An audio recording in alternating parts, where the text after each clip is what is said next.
حقيقي انا مش عارف انام من امبارح، عمال اتفرج على فيديوهات الظلم اللي اتظلمناها في مباراة الارجنتين، وخاصة الكرة اللي قدامك دي بتاعة حمدي فتحي. كرة يعني ما فيهاش شك، ما فيهاش كلام. الراجل التيشيرت اتقطع من كتر ما ماك ليستر شدله التيشيرت وقطعه. الراجل جايبه من التيشيرت زي ما انت شايف كده، موقف لك الصورة. كرة واضحة جدا جدا جدا، مليون في المية.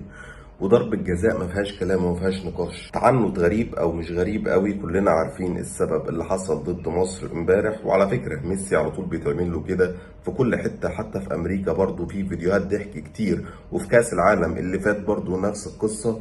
هو ده ميسي، عايزين يكسبوه باي طريقة. ليه؟ عشان هو صاحب ولاد عمنا اللي ما يتسموش، وعشان كده عايزين يسهلوا له اي حاجة. قول لي ايه رايك في الكوره دي، وازاي ما حسبتش ضربه جزاء؟ ضربه جزاء مليون في الميه اكتر من بتاعه صلاح، وكانت تستحق كمان انذار وطرد الماكليستر. للاسف خسرنا بفعل فاعل.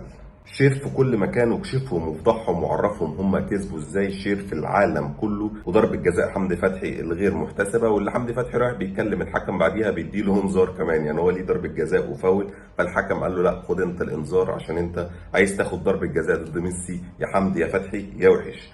اعمل لايك وشير ومتابعة عشان يوصل لك كل جديد مع صفحة الفار مع بلال. سلام.